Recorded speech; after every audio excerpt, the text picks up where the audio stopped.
Bonjour à tous et bienvenue sur le Crayon Politique. On se retrouve aujourd'hui pour la deuxième édition du Mercredi Pro où nous avons interviewé Bernard-Yves Châtel, ancien cadre dans l'industrie de l'armement qui a subi il y a quelques années un changement complet de vie et qui est devenu galériste et qui nous a expliqué son métier, son changement de vie et le fonctionnement du marché de l'art. Alors, bon visionnage. Alors Bernard Châtel, merci de nous recevoir. Est-ce que pour nos auditeurs, vous pourriez vous présenter rapidement? Du point de vue de ma vie professionnelle, alors j'ai deux vies en fait. J'ai une première vie dans l'industrie, dans la défense, l'armement, où j'étais en direction de contrat export, puisqu'en fait dès lors qu'on négocie un contrat, il y a systématiquement une équipe de négociation et une équipe de réalisation. Donc j'étais dans les équipes de réalisation en direction de contrat export, et à ce titre j'ai travaillé sur Norvège, Pakistan et Singapour en expatriation et en direction de succursales. Voilà. Et qu'est-ce qui vous a amené à faire ce changement de vie, à devenir galeriste? Eh bien, un retour d'expatriation. Les Anglais disent ou évoquent quelquefois ce qu'ils appellent midlife crisis, l'envie de faire autre chose, l'envie de démarrer autre chose. Alors, c'est pas venu comme ça a toujours été une aspiration profonde. Et je me suis dit que c'était le moment. Voilà, retour d'expatriation, un certain ennui au siège de la société qui m'employait après avoir eu des responsabilités importantes à Singapour. Donc je me suis dit c'est maintenant ou jamais. Donc je le fais. Voilà. Et ça fait maintenant 5 ans que j'ai la galerie. Et vous avez rencontré des difficultés pour faire ce changement? Difficultés, comme pour tout, je crois que c'est pas plus dur qu'autre chose. Après, il y a des choses qu'il faut savoir saisir. J'ai eu l'opportunité de récupérer ce local commercial par des amis d'amis. Voilà. Puis les choses se sont enchaînées. J'ai été bien conseillé juridiquement, comptablement, etc. Et donc ça s'est fait très vite. Ça s'est fait en 4-5 mois et j'ai démarré l'activité et voilà, 5 ans. Alors, quelle est la plus grande idée reçue sur votre métier, votre domaine? La plus grande idée reçue, que tout est facile, qu'il suffit d'exposer pour vendre, que les galeristes on n'a pas du gain ou des choses comme ça. Et je peux vous dire que pour en connaître pas mal maintenant, que ce soit côté galeriste ou côté artiste, c'est d'abord et avant tout la passion qui les anime. Est-ce que vous souhaiteriez changer quelque chose dans votre métier, dans votre domaine en général? D'un point de vue... De la réglementation, de l'idée qu'ont les gens sur votre métier? Réglementation, il est clair qu'en France on peut toujours et encore simplifier. Je crois que le gouvernement parlait de choc de simplification. Il y a encore un petit peu de travail et il y a encore de la marge pour simplifier les choses.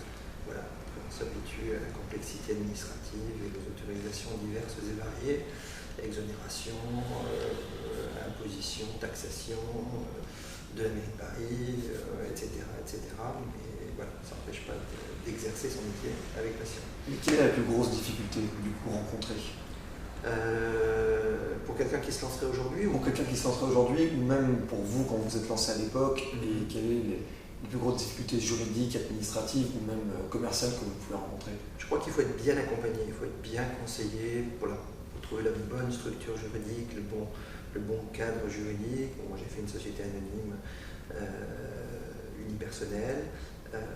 Après, il ne faut pas s'emballer tout de suite, il faut y aller progressivement, prudemment, il faut avoir une trésorerie suffisante pour avoir les reins solides, tenir sur la durée et ne pas avoir la folie des grandeurs dès le début en se disant j'ai une galerie, je vais faire des tas de salons à l'étranger, parce que tout ça suppose beaucoup d'investissement en temps, en argent et des prises de risques considérables, quoi. Donc à mon sens, de mon point de vue, il faut y aller progressivement. Moi j'ai fait mon premier salon après 4 ans d'activité. Voilà. Alors maintenant j'ai une question par rapport aux œuvres que vous exposez. Comment vous choisissez les artistes? Alors ça aussi, ça me rappelle quelque chose. J'ai un artiste qui, lorsque j'ai pris la galerie, m'a demandé quelle était ma déontologie, quelle serait ma ligne directrice, etc. Et la question m'a un petit peu troublé à l'époque, et je lui ai répondu, et j'étais spontané, je dis non, ma ligne directrice, ce sera mes coups de cœur, et uniquement mes coups de cœur. Donc ce que je montre, je l'aime, et je suis prêt à le défendre. Et c'est pas parce qu'on me présentera un artiste et qu'on me dira que c'est quelqu'un de très prometteur à l'avenir. Si je n'aime pas sa peinture, sa sculpture, sa photo, je ne l'expose pas, quel que soit le succès ou le non-succès de la personne qui se présente. Voilà. Donc c'est uniquement des coups de cœur. Mais du coup, finalement, quelle est la ressemblance entre toutes les œuvres que vous pouvez exposer? Est-ce que vous voyez des similarités dans vos coups de cœur? Je dirais mon goût. Enfin, je sais que j'ai des clients maintenant qui viennent et qui reviennent à la galerie parce qu'ils savent que mes sélections correspondent à une certaine esthétique du monde de l'art aujourd'hui, qui quelquefois peut être considérée comme un contre-courant, parce que je ne suis pas dans le trash, je ne suis pas dans le graffiti, je ne suis pas de tout ce qui est à la mode actuellement, ou tout ce qu'on peut voir. Voilà, je ne suis plus dans une forme d'esthétisme.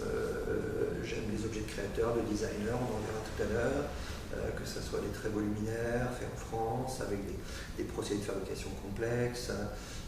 Voilà. J'aime mettre en scène une exposition, que ce soit de la peinture ou de la sculpture.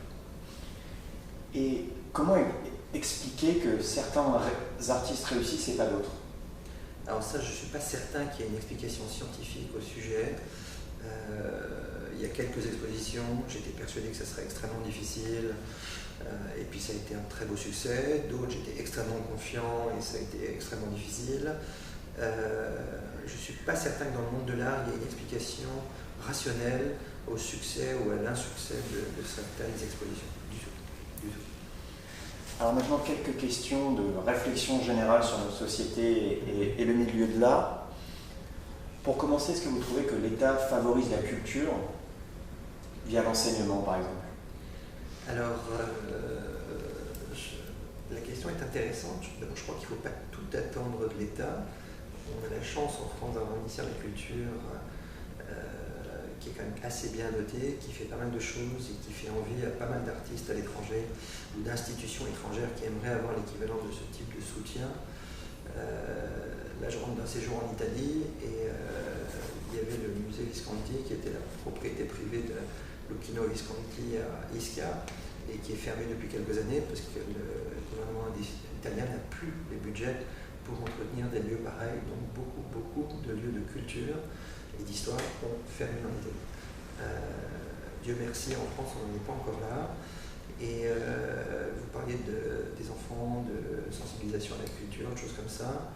Là aussi, je crois qu'il ne faut pas toujours trop attendre de l'État. Et je crois que la sensibilisation à la culture, elle passe d'abord par les parents. Elle passe d'abord par l'éducation, par le fait de montrer, de faire découvrir, d'accompagner dans des expos, dans des lieux chargés d'histoire, etc., etc. Et après peut venir évidemment en complément l'enseignement à l'école. Mais l'enseignement à l'école, c'est probablement un quart de votre temps. Le reste, c'est à vous de le cultiver par vous-même, avec votre famille. Et finalement, l'art et la culture ont besoin aussi d'acteurs privés, de mécènes pour exister.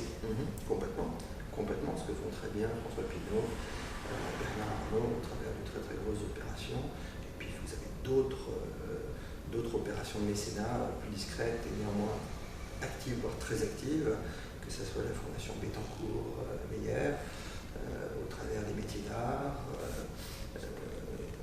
J'ai eu le bonheur de rencontrer son directeur général il n'y a pas très longtemps. Des opérations de grande envergure, avec grande discrétion, beaucoup de savoir-faire, une vraie transparence dans les choix, comité de direction, des experts, avec des projets qui leur sont soumis chaque année, et vraiment une volonté de développer le métier d'art. Alors en parlant de M. Arnault et de M. Pinault, parlons aussi de l'incendie de Notre-Dame. Et aujourd'hui, la question qui se pose, c'est sur la reconstruction de la cathédrale. Faut-il pour vous reconstruire à l'identique ou apporter une touche de modernité?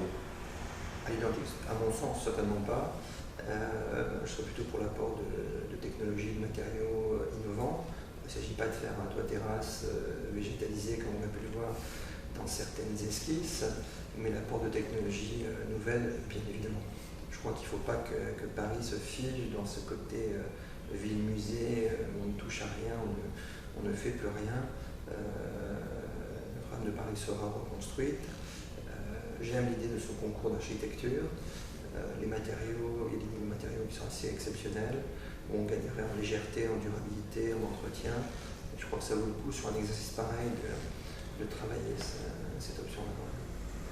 Alors dans cette idée-là, avec la révolution numérique, est-ce que vous trouvez que le numérique a impacté l'art dans son processus de création ou alors dans son mode de diffusion? Les deux. Vous avez beaucoup d'artistes maintenant qui utilisent des technologies numériques, des machines à commande numériques qu'ils ont en tête la création d'objets ou de choses qui ne pourraient pas se faire sans des machines à commande numérique ou des processus de fabrication faisant appel à la technologie. Et puis après, le monde de l'art, oui, vous avez énormément de sites internet, de ventes en ligne d'œuvres d'art. Après, il faut être capable d'acheter une œuvre d'art en ligne. Ça reste encore à prouver. Mais vous avez tout ce qui est Artsy, Artspair, qui se sont montés et qui prétendent justement faire rayonner l'artistique dans le monde entier au travers de plateformes de mise en vente de ces œuvres. Mais c'est toute l'histoire de la blockchain dans l'art. Vous pensez que ça a un avenir, que ça peut vraiment arriver un jour où tout sera répertorié dans un marché mondial? À terme, je n'irai pas jusqu'à dire tout sera répertorié, parce qu'il y a des artistes qui refusent d'être référencés sur ce genre de site, parce que c'est toujours très délicat d'avoir comme ça des prix qui s'affichent sur des tableaux qu'on n'a jamais vus, des formats qu'on imagine. Moi, j'ai le plus grand mal j'aurais le plus grand mal à acheter une œuvre d'art, que ce soit sculpture ou peinture, sauf à connaître l'œuvre à l'origine et la trouver dans un second marché. Mais que cela se développe à l'avenir, oui, tout à fait. Il y a même des collectionneurs qui ont mis en place des musées virtuels, en fait. J'en connais déjà au moins 2 qui veulent absolument développer ça. Ouais. Alors aujourd'hui, on observe une inflation du marché de l'art et des prix des œuvres. Je pense notamment récemment à l'œuvre de Jeff Koons qui a été vendue plus de 90 millions d'euros. Qu'est-ce que vous pensez de cette inflation? Elle est légitime? Je pense qu'elle s'explique pour différentes raisons. En fait, vous avez quand même l'émergence en Asie de très très gros collectionneurs, des gens très très fortunés et qui démarrent leur collection et qui sont à la recherche de noms. En fait, des gens qui veulent afficher un nom dans leur collection, et tout ça pousse à l'inflation des prix, en fait, en adjudication ou en transaction privée. Ça, c'est une première chose, et vraiment, ça a un impact sur le marché de l'art pour les très grands noms, et uniquement pour les très grands noms. Et après, une deuxième chose, vous avez aussi énormément de musées qui se créent en Asie. Je ne sais plus quelle était la fréquence, mais je crois qu'en Chine, c'est à peu près un musée par mois qui se crée, parce que c'est une volonté du gouvernement chinois de créer justement des lieux de culture pour que la population locale découvre le monde de l'art, etc. Donc tout ça pousse à une inflation des prix sur certaines catégories d'œuvres d'art. En fait. Et finalement, est-ce que ce sont les artistes qui sont gagnants de cela, ou alors les galeristes Alors que oui, certains galeristes certains artistes sont gagnants de ce point de vue-là, on peut le dire. Après, la pérennité de ce type de cote pour des artistes qui quelquefois sont extrêmement jeunes, qui émergent très rapidement à la faveur de galeristes qui investissent énormément sur eux avec toute une stratégie d'exposition, de mise en valeur, ça c'est l'avenir qui le dira. C'est l'avenir qui le dira. Et les dernières statistiques sur 2018 sur certains des grands noms que je ne citerai pas montrent en tout cas une certaine fragilité sur leurs cotes respectives. Alors, j'ai une question sur l'art en général. Je repense à cette phrase de Gainsbourg qui disait qu'il existait des arts majeurs et des arts mineurs. Est-ce que pour vous, toutes les formes d'art se valent-elles? C'est très délicat, Je crois que Gainsbourg le disait avec modestie, il est de sa propre création musicale par rapport à la musique dite classique. Et je trouve que c'est preuve de modestie et c'est tout à son honneur. Et pourtant, je sais que j'aime cet artiste. Après, est-ce que tous les arts se valent? C'est tellement différent. Qu'est-ce qu'on va comparer? L'architecture avec une peinture, la peinture avec une sculpture, la sculpture avec une plasticienne? Je ne créerai pas de hiérarchie ou de catégorie ou de... Non, ça ne me plaît pas l'idée de catégoriser les choses. Oui, mais à ce compte-là, quel est le point commun alors dans ce cas-là, entre toutes ces formes d'art? Qu'est-ce qui fait que toutes ces formes de création sont de l'art? Si jamais elles se valent ou si elles sont difficiles à être comparées, qu'est-ce qui les réunit? Qu'est-ce qui réunit Notre-Dame d'une peinture, d'une musique? Un point de vue artistique, une création artistique, une vision d'un artiste qui à l'instant T a eu cette idée de conception, de création, de mise en valeur de quelque chose. C'est une vision par rapport à un moment, une époque. Notre-Dame, c'est l'accumulation de siècles de création, puisqu'on a vu, on a redécouvert en effet que la flèche n'était pas du tout de la même époque que les fondations, que tout ça. Donc c'est un empilement de strates de création. Voilà. Après, sur une peinture, une sculpture, 18e, 19e, 20e, les choses évoluent. À chaque fois, c'est le reflet d'une époque, le reflet d'une culture, d'une formation, d'une influence extérieure qui fait qu'on arrive aujourd'hui à un certain type d'art. Voilà. Alors maintenant, pour conclure, quelle signification donneriez-vous au mot politique dans votre domaine? Le mot politique dans ce domaine-là, politique de l'État de soutien et d'accompagnement à la création artistique. Et encore une fois, je crois qu'en France, on est plutôt bien servi, même si on peut toujours espérer mieux et toujours vouloir plus. Vous avez quand même un certain nombre de dispositifs fiscaux, que ce soit la loi Aillagon, de défiscalisation pour l'acquisition d'œuvres d'art, d'artistes vivants que vous exposez dans un domaine public, etc. Après, vous avez beaucoup de mécénat privé, des fondations. Ce matin, j'étais encore au Palais Royal pour le salon Révélation, les métiers d'art. Et je sortais du Grand Palais, en face vous aviez une exposition sur Ingres, et puis vous avez l'exposition Toutankhamon.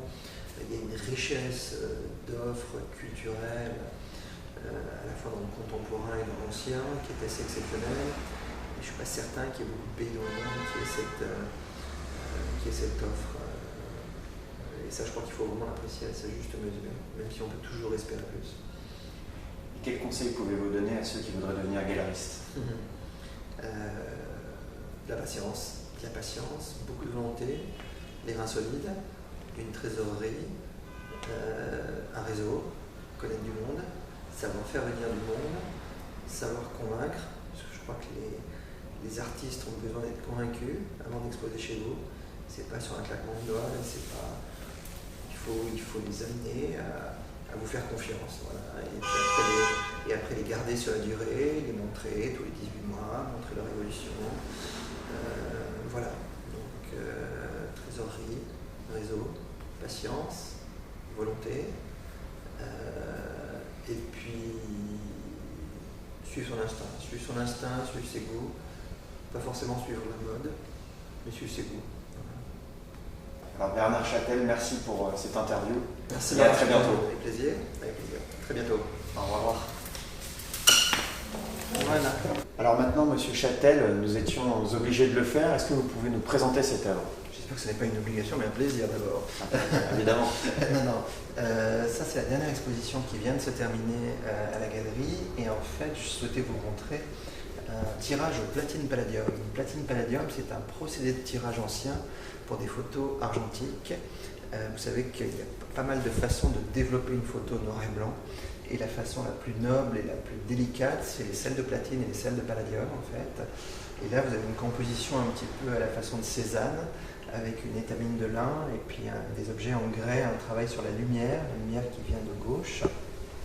Et c'est un photographe qui s'appelle Jean-Pierre Berriot, qui est décédé en 2014. Et en fait, là, vous avez devant vous une partie de son jardin secret. C'est un monsieur qui était photographe de laboratoire, qui a travaillé pour des très grands groupes de presse parisiens. Et puis il avait une passion, c'était le procédé de tirage ancien en platine palladium. Donc chaque année, il tirait une vingtaine de ses propres photos avec ce procédé. Et c'est ça qui vous donne cette douceur, ce velouté, cette espèce de poésie dans l'image. Et c'est un procédé qui est totalement inaltérable, puisqu'en fait les sels de platine viennent s'imprégner dans la fibre du papier, en fait. Donc là, on est vraiment dans un très très beau travail en pièce unique, signé, daté.